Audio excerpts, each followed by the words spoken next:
Welcome to my channel next కోడర్. అయితే ప్రీవియస్గా మనం మోడ్స్ ఓటింగ్ ఆల్గర్థం సంబంధించిన 2 ప్రాబ్లమ్స్ కంప్లీట్ చేశాం. ఒకవేళ ఎవరైనా మోడ్స్ ఓటింగ్ ఆల్గర్థం గురించి పూర్తిగా తెలియకుంటే బిఫోర్ నేను 2 వీడియోస్ కంప్లీట్ చేసిన, అందులో వెళ్ళి చూడండి. ఆ వ్యూస్ అని మీకు క్లారిటీగా అర్థమవుతుంది.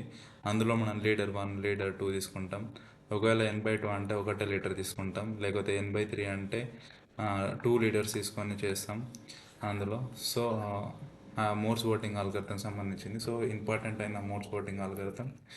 సో ఎవరైనా వెళ్ళి చూడకుంటే వెళ్ళి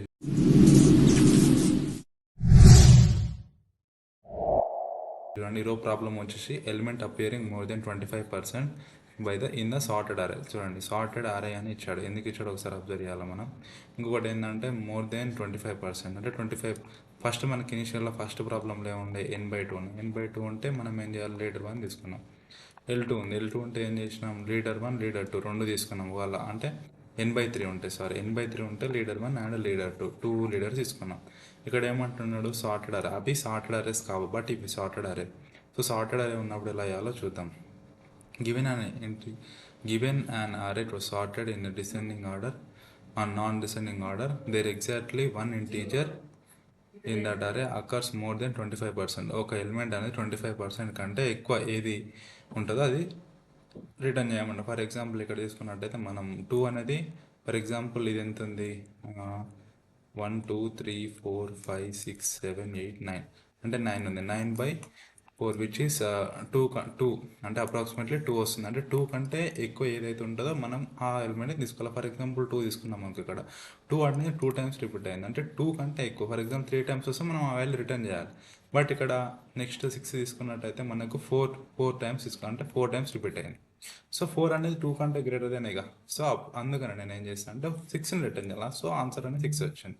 ఇక్కడ 1 అనేది 2/4 విచ్ ఈస్ అంటే తక్కువ కాబట్టి సో 1 అనేది రిటర్న్ అవుతుంది, ఉన్న వాల్యూ రిటర్న్ అవుతుంది.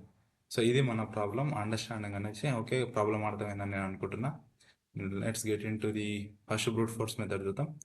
సో బ్రూట్ ఫోర్స్ మెథడ్ వచ్చేసి మనకు ఇనిషియల్గా ఒక అరే ఇస్తాడు. ఓకే, అరే లోపల బ్రూట్ ఫోర్స్ ఎలా చేయాలంటే time complexity order of n² and space complexity order of 1 ఎలా అవుతుందంటే, ఫర్ ఎగ్జాంపుల్ నేను ఏం చేస్తా, ఒక ఫర్ లూప్ తీసుకుంటా, 2 ఫర్ లూప్స్ తీసుకుంటా. ఇక్కడ చూడండి, ఒక ఫర్ లూప్ ఇటరేట్ చేసుకోవడానికి ఒక ఫర్ లూప్ 1 by 1 కౌంట్ చేసుకోవడానికి. ఫర్ ఎగ్జాంపుల్ ఇనీషియల్గా ఫస్ట్ ఫర్ లూప్ అనేది ఇక్కడ ఉన్నా అనుకో, ఇక్కడ ఉన్న ఫస్ట్ ఫర్ లూప్ ఏం చేస్తా అంటే 1/1 అన్నీ చెక్ చేసుకుంటూ వెళ్తా. చెక్ చేసుకుంటూ వెళ్ళి తర్వాత ఇక్కడ కండిషన్ ఒకటి ఉంది, అరే ఆఫ్ i = అరే ఆఫ్ j. అంటే ఏ రెండు వాల్యూస్ అయితే మ్యాచ్. ఫర్ ఎగ్జాంపుల్ 1 ఉంది అనుకో, 1 అనేది ఇక్కడ రిపీట్ అయింది, ఇక్కడ రిపీట్ కాలేదు. సో 1 అనేది 1 టైం కౌంట్ అనేది 1 అవుతుంది. ఫర్ ఎగ్జాంపుల్ 2 తీసుకున్నా, 2 అనేది ఇక్కడ 2 అనేది 2కి ఈక్వల్ అవుతుంది, అప్పుడు కౌంట్ 1 అవుతుంది. కౌంట్ =1 అవుతుంది. మళ్ళీ ఇక్కడికి వచ్చినప్పుడు మళ్ళీ కౌంట్ =2 అవుతుంది. సో అంటే ఈ 2 యొక్క కౌంట్ ఎంత, 2 అన్నమాట. ఓకే, ఇది తర్వాత నెక్స్ట్ వచ్చేసరికి 6 తీసుకున్నట్టయితే మన 6 ఇక్కడ ఈక్వల్ అవుతుంది, ఇక్కడ ఈక్వల్ అవుతుంది, ఇక్కడ ఈక్వల్ అవుతుంది, ఇక్కడ ఈక్వల్ అవుతుంది. అంటే కౌంట్ ఎంత వస్తుంది, 4. సో కౌంట్ అనేది n/4 కంటే గ్రేటర్ దెన్ ఉంది. సో అందుకని ఇది వాల్యూ అనేది నేను ఏం చేస్తా, రిటర్న్ చేస్తా. ఇది మన ఆన్సర్ అవుతుంది. అలా చెక్ చేసుకుంటూ 2 ఫర్ లూప్స్ యూజ్ చేసుకొని చెక్ చేసుకుంటూ వెళ్తారు. సో దీన్ని కోడ్ ఇంప్లిమెంటేషన్ చేయాల్సిన అవసరం లేదు. సో ఎందుకంటే ఇంత చిన్నది మీరు చేయగలరని నేను అనుకుంటున్నాను. సో ఇట్ జస్ట్ అంటే అవగాహన కోసం అని చెప్పేసి దీని యొక్క time complexity order of n² అవుతుంది. సో అవును, ఎందుకు మరి బ్రూట్ ఫోర్స్ మెథడ్ ఉంది మనకు. బ్రూట్ ఫోర్స్ మెథడ్ ఉన్నాక కూడా మరి నెక్స్ట్ ఆప్టిమల్ కానీ బెటర్ అప్రోచెస్కి, డిఫరెంట్ అప్రోచెస్కి ఎందుకు వెళ్ళాలంటే మనం డిఎస్సి ఎందుకు చేస్తున్నాం, డిఎస్సి ఎందుకంటే కోడ్ని ఆప్టిమైజ్ చేసుకోవడానికి డిఎస్సి చేస్తున్నాం. The main theme is optimising the code. So order of n² నుంచి దాని ఆర్డర్ ఆఫ్ లాగిన్ కావచ్చు, ఆర్డర్ ఆఫ్ n కావచ్చు, ఆర్డర్ ఆఫ్ 1 కావచ్చు, ఎంతో కొంచెం డిక్రీజ్ చేసుకోవాలి మనం. ఏదైనా ఒక method, what ever method you can choose, but you should decrease the time complexity and space complexity, mainly time complexity. Okay, next వచ్చేసి మనం better approach. Okay, better approach ఎలా చేయాలంటే యూజింగ్ హ్యాష్ మ్యాప్స్ యూజ్ చేసుకొని నేను better approach అనేది చేస్తుంటాను. Okay okay, ఇప్పుడు అనేది ఒక హ్యాష్ మ్యాప్ ఉంది. మన హ్యాష్ మ్యాప్లో ఏం చేస్తా, ఫస్ట్ ఏం చేస్తా, ఏ దానికైనా మనం ఆర్డర్ ఆఫ్ n అనేది తీసుకుంటాం ఫర్ లూప్ తీసుకొని.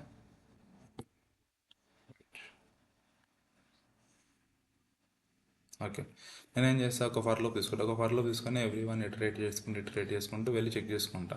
ఇవి ఒకవేళ ఫర్ ఎగ్జాంపుల్ 1 ఉంది, ఇనిషియల్ ఏం చేస్తా అంటే 1 ఉంది, 1 అనేది మ్యాప్లో ఉందా లేదా. ఒకవేళ లేకుంటే నేను ఏం చేస్తా, ఇన్సర్ట్ చేసుకుంటా. ఒకవేళ ఉన్నది అని అంటే నేను ఏం చేస్తా, ఈ వాల్యూని +1 చేసుకుంటాను అనమాట నా అప్రోచ్. ఫర్ ఎగ్జాంపుల్ 1 ఉంది, ఫర్ i ఈక్వల్ టు 1 ఉన్నది అనుకో, ఇక్కడ 1 అనేది లేదు. సో నేను ఏం చేస్తాను, 1,1తోనే ఇనిషియలైజ్ చేసుకుంటా ఇనిషియల్గా.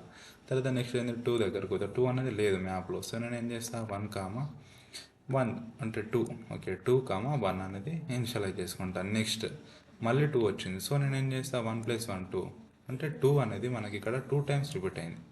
ఓకే గైస్, 2 అనేది 2 టైమ్స్ రిపీట్, నీట్గా రాస్తా. 2 అనేది 2 టైమ్స్ రిపీట్ అయింది. అండ్ నెక్స్ట్ ఇక్కడ వచ్చేసరికి నెక్స్ట్ అనేది 6 అనేది ఇనిషియలైజ్ అవుతుంది. 6 అనేది ఎన్నిసార్లు, వన్ టైం ఇనిషియల్ 1 టైం ఉంటుంది. ఓకే, నెక్స్ట్ మళ్ళీ నెక్స్ట్ ఎలిమెంట్ ఏం వస్తుంది, 6 వస్తుంది. సో 1 + 2 అండ్ నెక్స్ట్ మళ్ళీ 6 వస్తుంది, 3 అవుతుంది. మళ్ళీ 6 వస్తుంది, 4 అవుతుంది. ఇలా అంటే ఫైనల్గా మనకి ఏముంది, ఆన్సర్ 4 ఉంది. సో నేను ఏం చేస్తాను అంటే 4ని ఫైనల్గా ఇనిషియల్ చేసుకుంటా. 4 అంటే 6కి ఏమొచ్చింది, 4 వచ్చింది. అండ్ అంటే చెక్ చేసుకుంటా, 6 అనేది ఈ 4 అనేది n/4 కంటే పెద్దదా. సో n/4 కంటే ఈ 4 అనేది పెద్దదా, ఎస్ పెద్దది. సో అందుకని అంటే n/4 చేస్తే 9/2 విచ్ ఈస్ 8 కంటే ఈ వాల్యూ 9/2 విచ్ ఈస్ 2 కంటే ఈ వాల్యూ 4 పెద్దది. సో నేను ఏం చేస్తాను, ఏమంటే రిటర్న్ చేస్తుంది ఈ 4ని, రిటర్న్ 4 చేసేస్తా, రిటర్న్ 4. ఇది నా ఆన్సర్ అనేది వచ్చింది. ఓకే, అప్రోచ్ తెలుసు అనుకుంటా, ఇది కూడా ఇంకా మీరు చేస్తారని నేను అనుకుంటున్నా. సో అండ్ నెక్స్ట్ వచ్చేసి I will take next one. Next okay, దీని టైం కాంప్లెక్సిటీ డిస్కస్ చేద్దాం. ఇంతకుముందుకు మన టైం కాంప్లెక్సిటీ ఎంత ఉన్నది, ఆర్డర్ ఆఫ్ n² ఉంది. ఓకే, టైం కాంప్లెక్సిటీ వచ్చేసరికి ఇంతకుముందు ఆర్డర్ ఆఫ్ n² ఉంది, ఇప్పుడు ఆర్డర్ ఆఫ్ 1 అవుతుంది. ఎందుకంటే ఒకటే ఫర్ లూప్ యూజ్ చేసుకొని చెక్ చేసుకుంటున్నాం కాబట్టి ఆర్డర్ ఆఫ్ 1 అవుతుంది. అండ్ స్పేస్ కాంప్లెక్సిటీ వచ్చేసరికి మనం స్పేస్ కాంప్లెక్సిటీ ఫర్ ఎగ్జాంపుల్ ఇక్కడ వరస్ట్ కాంప్లెక్సిటీ ఫర్ ఎగ్జాంపుల్ ఇక్కడ ఎన్ని ఉన్నాయి, 6 అనేది. ఇంకొకటి తీసుకుంటే నెక్స్ట్ ఒకవేళ అంటే దీనికోసం అని చెప్తున్నా, 7 అనేది ఎన్నిసార్లు 1 టైం రిపీట్ అయింది, 10 అనేది ఎన్నిసార్లు 1 టైం రిపీట్ అయింది. అంటే ఎన్ని ఉన్నాయి మనకి ఎలిమెంట్స్, 1 2 3 4 5 ఉన్నది. అంటే order of order of 5 times అనేది దీని యొక్క స్పేస్ కాంప్లెక్సిటీ అవుతుంది. అంటే ఆర్డర్ ఆఫ్ n అవుతుంది స్పేస్ కాంప్లెక్సిటీ. ఒకవేళ వరెస్ట్ అంటే ఒకవేళ వరెస్ట్ ఉన్నది అనుకో, ఫర్ ఎగ్జాంపుల్ అన్నీ అంటే ఏ వాల్యూ కామన్ లేకుండా, ఫర్ ఎగ్జాంపుల్ 10 వాల్యూస్ ఉన్నాయి ఇక్కడ, 10 వాల్యూస్ అన్నీ ఏది కూడా రిపీట్ లేదు అనుకో, దీని యొక్క లెంత్ ఎంత అవుతుంది, ఆర్డర్ ఆఫ్ 10 అవుతుంది. అంటే వరెస్ట్ కాంప్లెక్సిటీ ఎంత, ఎన్ని వాల్యూస్ ఉంటే అంత తీసుకుంటాం మనం. ఇప్పుడు కూడా వరెస్ట్ కాంప్లెక్సిటీ తీసుకోవాలి. సో ఆర్డర్ ఆఫ్ n అవుతుంది స్పేస్ కాంప్లెక్సిటీ. ఎందుకు ఆర్డర్ ఆఫ్, ఎందుకనంటే ఇన్సర్షన్కి అండ్ డిలీషన్కి ఎప్పుడు కూడా ఆర్డర్ ఆఫ్ లాగ్ n అవుతుంది. ఇంకొకటి ఇన్సర్షన్ అండ్ డిలీషన్ కోసం ఆర్డర్ ఆఫ్ లాగ్ n అవుతుంది. సో ఇక్కడ order of log n, so order of n log n అవుతుంది. ఇక్కడ order of n into order of log n ఏమవుతుంది, order of n log n. Space complexity వచ్చేసరికి ఆర్డర్ of n log n. Okay, and next okay, దీని code వచ్చేసి ఇక్కడ రాశాను. ఇక్కడ కండిషన్స్ వచ్చేసి ఇక్కడ చెక్ చేసుకోండి. ఇక్కడ ఈ ఒకవేళ మ్యాప్ కంటెంట్స్ అరే ఆఫ్ ఐ కంటెంట్ చేస్తే ఏం చేస్తా, ప్లేస్ చేసుకుంటా, ఉన్న వాల్యూని ప్లేస్ చేసుకుంటున్నాను ఇక్కడ డిఫాల్ట్ వాడే. ఒకవేళ లేకపోతే ఏం చేస్తున్నా, ఈ వాల్యూ అనేది డైరెక్ట్గా ఇన్సర్ట్ చేసేసుకుంటున్నా. ఇది బెటర్ అప్రోచ్ మనకి. అండ్ నెక్స్ట్ వచ్చేసి optimal solution which is the best solution. Optimal solution which is the time complexity will come, time complexity is order of n and space complexity is order of 1. అంటే అన్నిటికంటే మనకు time complexity decrease అయిపోతుంది కదా, ఇది మన optimal solution. Okay, ఏందనంటే మనకి అంటే ఒక ట్రిక్ ఏంటంటే ఇక్కడ ఓకే చెప్తే ఆటోమేటిక్గా అర్థమవుతుంది. ఓకే, ఇనీషియల్గా ఇక్కడ ఏమవుతుందంటే ఒక ఫర్ లూప్ తీసుకొని ప్రతి ఒక్క ఎలిమెంట్ని ఇటరేట్ చేసుకున్న ఏదైనా సరే గుర్తుపెట్టుకోండి, ఒక ఫర్ లూప్ యూజ్ చేసుకోకుండా మనం ఏ ప్రాబ్లం చేయగలం, బట్ కొన్ని ప్రాబ్లమ్స్ ఫార్ములా బేస్డ్ ఉంటాయి. ఫర్ ఎగ్జాంపుల్ మనం సమ్ ఆఫ్ న్యాచురల్ నెంబర్స్ ఉన్నాం అనుకో, అది ఏం చేస్తాం, n ఇంటూ n + 1/2 చేస్తాం. అంటే డైరెక్ట్ మనకు ఫర్ ఎగ్జాంపుల్ 100 lakh అంటే ల్యాక్స్ ఆఫ్ వాల్యూస్ ఇంటీజర్స్ ఉన్నా కానీ డైరెక్ట్ ఒక ఫార్ములాతోనే మనకు రిటర్న్ అవుతుంది. అప్పుడు దీని యొక్క టైం కాంప్లెక్సిటీ ఎంత, ఆర్డర్ ఆఫ్ 1 అవుతుంది. అంటే which is A for loop use చేసుకోకుండా మనం డైరెక్ట్ అంటే for example 1 2 3 4 5 dash dash dash 10 lakhs ఉన్నాయి అనుకో, దీని యొక్క సమ్ ఎంత అని అంటే direct n into n plus 1/2 అంటే 10 lakhs ఇంటూ 10 lakhs ప్లస్ 1/2 వేస్తే డైరెక్ట్ ఏ ఫార్లు యూజ్ చేసుకోకుండా ఆర్డర్ ఆఫ్ 1 కాంప్లెక్సిటీతో వస్తుంది. సో ఇక్కడ ఏంటంటే మనకు ప్రతి ఒక్కటి ఇటరేట్ చేసుకోవాలి, ప్రతి ఒక్కటి చెక్ చేసుకోవాలి 1 by 1.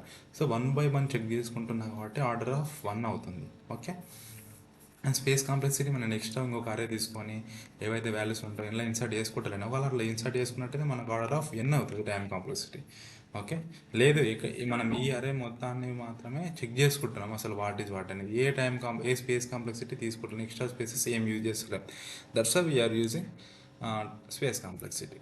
ఓకే, నెక్స్ట్ ప్రాబ్లం వచ్చేసి నేను ఏం చేస్తాను అంటే ఇక్కడ ఫర్ లూప్ తీసుకొని అరే of i is equal to array of i plus steps. నేనేం చేస్తాను, ఇనీషియల్గా స్టెప్స్ని కౌంట్ చేసుకుంటా. స్టెప్స్ అంటే ఏంటంటే ఫర్ ఎగ్జాంపుల్ మనకి ఇక్కడ steps is nothing but for example n/4 అన్నాడు. ఓకే, n/4 అని అంటే మనకు 9/4 విచ్ ఈస్ 2. ఓకే, 2 అంటే స్టెప్స్ ఎంత ఉన్నాయి, 2 ఉన్నాయి. ఫర్ ఎగ్జాంపుల్ ఇక్కడ i ఉన్నది అనుకో, ఇక్కడ i ప్లస్ స్టెప్స్ అంటున్నాడు. ఇక్కడ చూడండి i ప్లస్ స్టెప్స్ అంటే i ప్లస్ ఫర్ ఇనిషియల్ ఇక్కడ 0 ఉంది, 0 ప్లస్ 2 1 2 అంటే ఇక్కడ వస్తుంది మనకు, అంటే ఇక్కడ నుండి i ప్లస్ స్టెప్స్ వస్తుంది. అంటే విండో ఎక్కడ నుంచి స్టార్ట్ అవుతుంది, ఇక్కడ నుండి ఇక్కడ విండో అయితే అవుతుంది అనమాట. ఈ రెండు ఒకవేళ నాకు ఈక్వల్ అయితే ఆ వాల్యూని నేను రిటర్న్ చేయాలని అంటున్నా. ఫర్ ఎగ్జాంపుల్ చూడండి ఇక్కడ అరే of i double equal to array of i plus steps which is i plus steps. ఎప్పుడైతే మనకి ఈక్వల్ అయితే అప్పుడు మనం రిటర్న్ చేయాలి. ఫస్ట్ ఈ విండో చెక్ చేసుకుంటే ఏమైంది, మనకు నాట్ ఈక్వల్. ఇక్కడ 1 ఉంది, ఇక్కడ 2 ఉంది, నాట్ ఈక్వల్ కదా. నెక్స్ట్ ఏం చేస్తా, i అనేది ఇడికి వస్తుంది. i అనేది ఇడుకున్నప్పుడు i ప్లస్ స్టెప్స్ ఎంత అవుతుంది, ఇడి వరకు వస్తుంది. సో ఈ రెండు చెక్ చేసుకున్నప్పుడు ఈక్వలా కాదు. సో నెక్స్ట్ నేను ఏం చేస్తా, ఈ రెండు ఇది ఇక్కడ ఒకవేళ i ఉన్నది అనుకో, i ప్లస్ స్టెప్స్ అంటే ఇక్కడ వస్తుంది, ఇక్కడ వస్తుంది. ఈ రెండు వాల్యూస్ ఈక్వల్ ఉన్నాయా, లేవు. సో మళ్ళీ నెక్స్ట్ ఏం చేస్తా, i ఇక్కడ నుంచి స్టార్ట్ అయింది అనుకో, మనకి i అనేది ఇక్కడ నుంచి స్టార్ట్ అయింది. i ప్లస్ స్టెప్స్ అంటే ఎంత వస్తుంది, ఇటు వరకు వస్తుంది. సో ఈ రెండు చెక్ చేసుకున్నట్టయితే ఈ రెండు వాల్యూస్ కూడా సేమ్ ఉన్నాయి. సో నేనేం చేస్తా, రిటర్న్ 6 విచ్ ఈస్ అరే ఆఫ్ i ని రిటర్న్ చేస్తున్నాను. అరే ఆఫ్ i ఇది మన అప్రోచ్. ఇది దీని యొక్క టైం కాంప్లెక్సిటీ, స్పేస్ కాంప్లెక్సిటీ. చూడండి ఒక్క స్టెప్తోనే మనకు ఆన్సర్ అనేది వచ్చింది కాబట్టి ఇది better, this is the best time and space complexity optimise చేసినాం. సో ఇదే అనమాట ప్రాబ్లం. అండ్ నెక్స్ట్ వచ్చేసి మనం కోడ్ ఇంప్లిమెంటేషన్ ఉంటుంది. అండ్ ఈ వీడియో మీకు నచ్చినట్టయితే లైక్ అండ్ షేర్ చేయండి, ఒక సపోర్టివ్గా ఉంటుంది. ఒక వీడియో చేయడానికి నేను ఎంతో కష్టపడతా. సో ఒక లైక్ కొడితే నాకు ఎంతో సపోర్టింగ్గా ఉంటుందని నేను అనుకుంటున్నా. ఓకే, నెక్స్ట్ టైం వేస్ట్ చేయకుండా కోడ్ ఇంప్లిమెంటేషన్కి వెళ్దాం. గైస్ ఇదే మన కోడ్ అనమాట. ఇనిషియల్గా నేను ఏం చేస్తున్నా అంటే M1 is nothing but the steps అనమాట. ఇనిషియల్గా నేను ఏం చేస్తున్నా, స్టెప్స్ తీసుకున్న తర్వాత M1 is nothing but the length of array, అంటే లెంత్ ఫైండ్ అవుట్ చేస్తున్నాను ఇనిషియల్గా. తర్వాత steps is nothing but s is equal to M1 divided by 4 double. ఎందుకంటే డబుల్ ఎందుకు యూజ్ చేస్తాం మనం, నార్మల్గా అంటే ఎగ్జాక్ట్ వాల్యూ రావడానికి డబుల్ స్లాష్ యూజ్ చేస్తాం forward. And next for i in range M1 minus s, అంటే M1 minus s ఎందుకు యూజ్ చేస్తున్నాను అంటే ఫర్ ఎగ్జాంపుల్ మనం అంటే ముందే తీసుకోవాలి వాల్యూస్, ఎందుకంటే ఎందుకంటే మనకు అవుట్ ఆఫ్ రేంజ్ వస్తుంది. ఓకే, ఫర్ ఎగ్జాంపుల్ ఎట్లా అంటే ముందు వాల్యూస్ తీసుకోవాలి, ముందు వెళ్ళే విండో ఉంటుంది కదా, ఆ విండో అనేది ఆర్డర్ ఆఫ్ ఎన్కి మనం క్రాస్ చేయొద్దు. సో అందుకని అనేసి M1 minus s అని తీసుకుంటున్నాం. అప్పటి వరకే మనం రేంజ్ అనేది ఇటరేట్ చేస్తాం. అండ్ నెక్స్ట్ వచ్చేసి array of i is equal to array of i plus steps ఎప్పుడైతుందో అప్పుడు నేను రిటర్న్ చేసేస్తాను.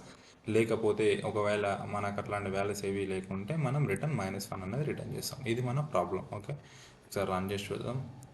సబ్మిట్ ఆల్రెడీ చేసిన ప్రాబ్లం, సో మీకు జస్ట్ ఎక్స్ప్లెనేషన్ చేస్తాను. Okay, 100%. Okay, 100% bits time complexity which is good.